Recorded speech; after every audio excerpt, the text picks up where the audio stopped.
추상적인, 개념적인, 지금 불교에서 말하는 국토라고 하는 것은 사실 우리 한 몸뚱아리도 국토라고 불려진다고요. 국토라고 하는 것은 몸, 신자, 신토라고도 이렇게 쓸 수가 있어요. 신토. 어디 여러 한 몸에도 여러 가지 것들이 있지 않습니까? 뭐 겉으로 나타나는 것만 아니라도 여러 가지 것이 있잖아요. 여기 뭐 이 신토에 색수상행신이 있을 테죠. 그래서 이 신토 즉 국토인데 이런 그 국토가 원래 어떻게 생겨먹었느냐 하면은 광경에서 생각하기를 가지가지 아름다운 꽃으로 장엄되고 아름답다는 글자는 없네요. 장엄이라고 하는 것이 장엄.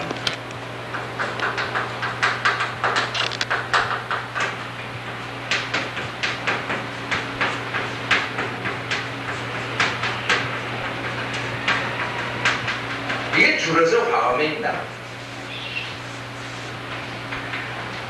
간다뷰하라고 한 말로도 하는데 그 인도말로 간다뷰하 혹은 아바탐사카라고 하는데 그 말들이 전부 다 이렇게 그 가지가지 아름다운 꽃으로 첨된 그런 국토, 이것이 이 우주다.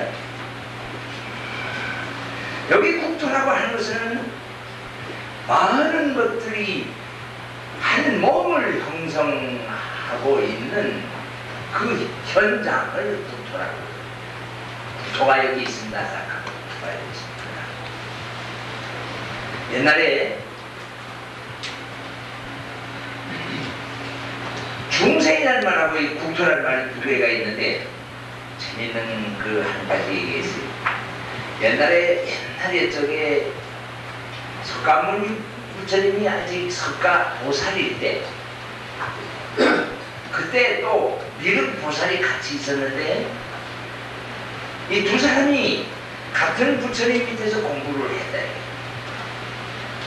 그랬는데 이 석가부처는 어떤 원을 세우느냐 하면 보살은 결국 원을 세우는 사람이니까 원을 세우고 살아가는 사람.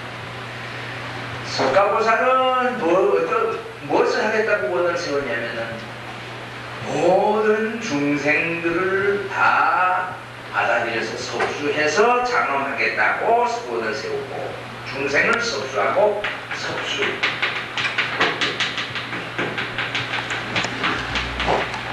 해서 장엄하겠다고 원을 세우고 모든 중생들. 미륵은 모든 불국토를 섭수 장엄하겠다고 해요. 모든 부처님의 국토를, 그것을 중생이 아니라 모든 불국토를 섭수해서 장엄하겠다는 원을 세우더니 그 원의 차이가 커요. 불국토라고 하는 것은 뭐 지금 모두가 다 중생으로 구성되어 있는 그런 국토를 불국토라고 볼 수는 없죠. 중생들이 일단 뭐 부처님처럼 되고 난 뒤가 아니면 어려울 거예요. 그래서 그 원의 차이에서 벌써 여러분들이 짐작할 수 있듯이 석가모니 부처가 한 발을 앞서서 중생을 섭수하고 장엄해야 되니까 중생을 제도해야 되겠습니다. 중생이라는 것은 다 아시다시피 지옥 중생, 아귀 중생, 축생, 수라, 인, 천하는 그런 중생들인데 그런 중생들을 섭수해야 되는 그것이 미선 성결 문제라는 말이지. 그래서 석가보살이 먼저 성불을 하고 그러고 난 뒤에 있다가 오래오래 지나고 난 뒤에 일단 중생들이 제도가 되면은 그 불국토들을 몽땅 동서남북 사방에 깔려있는 그 무수한 불국정토를 이것을 미륵보살이 이제 성불을 해서 이것을 제도를 한 것으로 이렇게 이제 그 얘기가 되는데 그게 재미있지 않습니까? 중생을 섭수해서 장엄하는 거하고 북토, 불국토를 섭수해가지고 창험하는 거하고 이런 그 차이들이 언급이 되어 있습니다. 오늘 우리는 아직도 이 중생들의 상태에 머물고 있는 그런 그 우리 현실에서 살고 있습니다. 거기에는 지옥도 있고 아귀도 축생도 수라도 있습니다. 아귀 다툼도 하고 수라장도 만들고 개돼지 같은 그런 사람들이 됐습니다.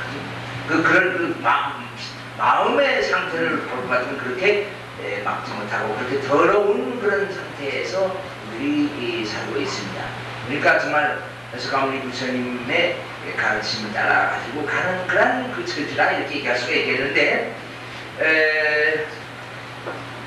지금 그거는 뭐 여기서 얘기하려고 하는 중요한 테마는 아니고 화엄경에서는 무엇을 얘기하고 있느냐 하면은 이 세상 전체가 이 우주가 이미 아름답고 정말 멋들어진 그런 가지가지의 크고 작은 여러가지 빛깔로 된 우리 부처님 깃발이 왜 이렇게 되는지 이것도 그거하고 관계가 있어요. 가지가지 빛깔로 가지가지 빛깔이 좋아져. 이거 사실 동남아시아 사람들이 만든 거가 좀 난 잘못 만들었다고 생각해. 대승불교들이 만들었어야지 더 멋있게 만들었을 텐데 이거는 소승불교 사람들이 만들어서 뭔가 좀 도술하지만은 참 우리가 좀 더 멋있는 그런 것을 리드를 하는 입장이 되면은 세계 불교들이 리드하는 입장이 되면은 아마 그날 그렇게 되는 날 우리가 다른 것을 생각해낼 수도 있을지 모르겠어요. 사실 이 만자 쪽은 이것은 대승불교권에서 뭐 그건 소승에도 쓰긴 쓰지만은 이거나 법륜이나 하는 것은 이것보다는 좀 더 여러 가지 심볼로서의 그 충분한 그런 표현력이 있다고 생각돼요. 근데 제가 생각하기로는 이 우주 전체가 아름다운 꽃으로 장엄된 세계라 하는 것을 가장 잘 나타내주는 심볼이 있다면 여러분들 앞에 있는 그 교재에 있는 이 네모난 도장이다 이게. 내가 멋있게 느끼지. 가지가지 아름다운 꽃이라고 하는 것은 무엇이냐 하면은 210개의 각각 다른 의미를 가지고 있는 글자들이에요. 여기 글자가 210개입니다. 어떻게 알아? 나 계산 안 해봤는데 바로 계산 시작하지 마세요. 제가 이게 하나는 15, 하나는 14수로 되어 있어요. 그런데 그 안에 매번도 숫자가 다르니까. 그러나 직서정연하게 쫙 이렇게 붙었잖아요. 그런데 이 210개의 글자라고 하는 것이 뭐냐면은 가지가지 꽃을 상징한다고 볼 수도 있거든. 이 세상, 이 우주를 구성하고 있는 모든 것들은 각각 따로따로 떨어진 것들이기는 하지만 완전히 떨어진 건 하나도 없어. 이 글자들처럼 다 연결이 돼 있어. 연결이 줄로. 나중에 여러분들이 그동안 7일간 강의를 절반 이상 출석하신 분에게는 이거를 커다랗게 확대해서 인쇄한 액자에 넣을 수 있게 한 것을 이수증으로 드립니다. 절반 못 찬 사람은 안 드릴 겁니다. 그런데 특별히 사정을 하면은 드릴 수는 있습니다. 근데 이걸 의상대사가 이걸 이렇게 만들면서 참 성경에 일목요연하게 딱 이렇게 알겠나? 이 세상이 이렇게 생겼다. 아름다운 세상이다. 찡그리고 살지 말라. 그런 게 여기 꽂혀 있어요. 경봉스님 말씀드리자면 여기가 극락인데 여기가 극락이다. 내가 이런 세상에 대가 이렇게 한탄하지 말라. 여기 멋있는 나라다. 옛날에 유식사상 같은 데에서도 그랬어요. 유식 해심일경 같은 데서도 뭐라고 그러냐, 열반경에서도 그랬어요. 모든 사람은, 그리고 그 사람들이 살고 있는 이 세계는 이미 열반돼 있다. 열반의 경지에 들어가 있다. 열반이라는 글자를 동사로 써가지고 열반이 다 돼 있다. 다 돼 있다. 이거 깨닫지 못한 부분이지. 열반이 다 돼 있다. 그래서 영어로 얘기할 때는 This world is already nirvanated. nirvanated 동사를 했단 말이에요. nirvanated 과거 분사로 is nirvanated. 이미 열반해 있다 라고 표현한 것이에요. 이미 그것을 말하고 열반이라고 하는 것, 혹은 그 해탈이라고도 부르지 않겠어요? 그것이 극락이라고 부를 수 있는데, 극락이 이미 와 있다. 우리가 가야 할 목표가 그것들이라면은 목표는 이미 우리에게 다 주어져 있다. 바람이타라고 할 말이 무슨 말이었어요? 바람이타라는 말이 도피안이라는 말이었지. 피안에 피안이 목표라면은, 피안은 저기 있다고 그러면서 자꾸 쫓아갈 것이 아니라 저 산 넘어 행복이 있다더니 거기 그 산에 가보니까 행복은 또 저 산에 있다네. 또 저 산 넘어 또 가보니 행복이 또 거기에는 없고 더 저 먼 산에 있다네. 자꾸 그래가지고는 끝이 없어요. 사실 그 행복이라고 하는 것은 여기에 그냥 그대로 있었던 것을 이걸 깨달아야 되는 거죠. 이 파랑새 얘기도 마찬가지. 파랑새 얘기는 마치 여전날 말씀드렸던 것으로 생각하는데, 여기 법화경례 사상 같은 것을 통해서 영향을 받은 파란, 지금은 벨기이지만은 거기 이 시인자 작가인 메테링크가 만든 거거든. 파랑새. 그 한때 그 유럽의 계몽사조, 소위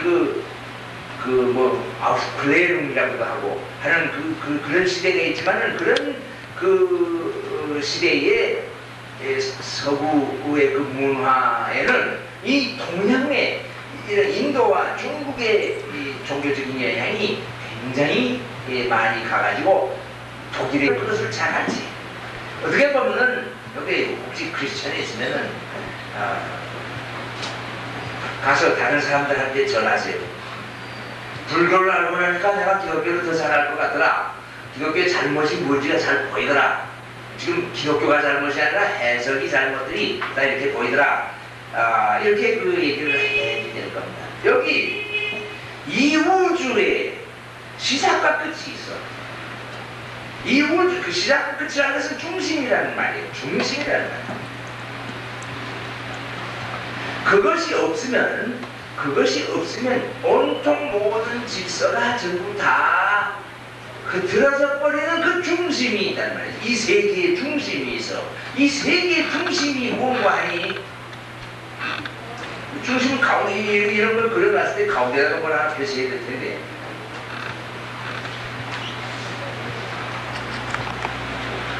불교를 모르는 중국 사람들 자신도 세계는 이렇게 생겼다 이렇게 상징을 했어요. 근데 그 세계가 정말 올바른 것이 되려면 이 가운데 이것을 참 꿰뚫는, 위에서부터 일관하는 이런 하나의 일관된 정신이 있어야 되다. 그래서 그게 중자라니. 그래서 생긴 글자가 중자라니. 얼마나 멋있는 글자니까 참 설문해자라고 하는 것을 한자를 만들 때에 어떻게 해서 어떤 뜻으로 만들었냐 하는 것을 해설한 책이 설문해자라는 책이죠. 이것은 우리가 불교를 공부할 때도 꼭 이렇게 참고가 돼요. 어떤 글자가 설문해서 문자를 해석한 거예요. 문자를 해석한 이 글자에 참 이게 중도 마찬가지인데, 중도의 중이라는 것은 그 마음, 이 중심, 요것이 중요한 거죠. 요것이. 그런데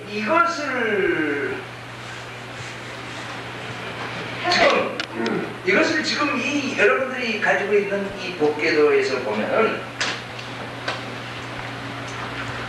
아래 위로 하나 이렇게 내려 긋는 게 아니에요. 그렇게 내려 긋기만 하면은 한 차원의 뭐랄까 관계밖에는 이 설명이 안 되죠. 위에서 아래로 내려온다. 이것밖에는 좀 안 된 것 같아요. 이렇게도 꿰뚫고 가야 될 거 아니에요. 그렇잖아요? 이렇게만 될 게 아니라 안 통하는 것은 이렇게도 꿰뚫고 가야 돼요. 가능하면 이렇게도 꿰뚫고 가야 돼요. 또 이렇게도 꿰뚫고 가야 돼요. 내가 이 말에 안 썼지만은 진작에 갔었을 거예요. 그런데 그거를 이렇게 가버리고 말면은 그냥 아마는 또 가야 되겠는데. 이거 중심인데 지금 이렇게 된 것이 좀 불만스럽다 그러면 그럼 이렇게 옆으로 가란 말이야. 이렇게 가라. 그 기껏해 기독교가 지금 이건데 십자가인데. 그런데 자 이렇게 가면 또 어떤 얘기야. 이것도 가야지. 이것도 가야지. 이렇게도 가야지. 뭐 무수히 갈 수 있지. 이렇게도 가고 여기서 다 빼들고.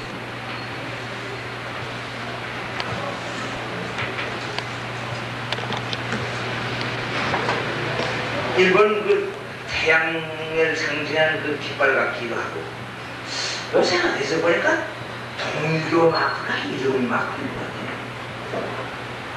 동교 마크가 이름 마크인데 그럴싸하기는 하지만은 또 원불교 마크도 뭐 비슷한데 원불교 마크는 에라 뭐 그냥 하나 이렇게 해버렸지. 찌그러서 그렇게 되는데 참외처럼 생겼습니다. 그런데 이거 아무것도 없어. 너무 많아. 근데 이것도 좋지만 지금 이거 가지고는 여기에서 전부 다 나갔을 뿐이지 이 바깥에 있는 사람들은 이쪽에 있는 사람은 혜택만 있지 이게 하나님이면 하나님의 혜택을 이 부처님이라도 좋고 누구라도 좋은데 만약에 이렇게 그랬다고 한다면 이 세계의 구성이 어떻게 되냐면은 이 변방에 사는 사람들은 이거는 울타리니까 변방에 사는 사람들이 이 임금님의 그런 따뜻하게 인자하시는 그런 그 은혜 이렇게 혜택을 있다 하는 정도고 가까이 있는 사람은 조금 더 따뜻하겠지 조금 더 춥고 난로가 여기 있는 거하고 좀 비슷한데 이렇게 될 가능성이 있단 말이야. 그러니까 일반적인 그 윗사람하고 아랫사람하고의 그런 관계, 그런 질서로 이게 설명이 돼 있어요. 옆으로의 관계가 잘 되지 않아요. 옆으로의 관계가. 그런데 지금 우리들의 이 법궤도는 참 잘 말하자면 우주는 어떻게 생겼냐면 여기서부터 시작해가지고 여러분 어디 가운데서 보세요. 이제는 내가 그림 안 그래도 시간을 자꾸 하니까 가운데 무슨 글자가 있어요? 무엇에서 시작했어요? 법에서 시작했다. 법에서. 부처님이라는 말은 안 써서 맨 처음에 무엇에서부터 시작하냐면 이 세계의 법이 중심이다. 법이 제일 중요하다는 거예요. 하나님이 중요한 거 아니에요? 법이 제일 중요한 거예요. 이 우주의 질서가 유지되기 위해서 필요한 것은 법이다. 여기 법은 율법전서가 아니에요. 이 법은 여러 차례 말씀드렸죠. 어디에나 나타나 있어. 우리 각자에 다 나타나 있어. 아이들 울음소리에도 있어.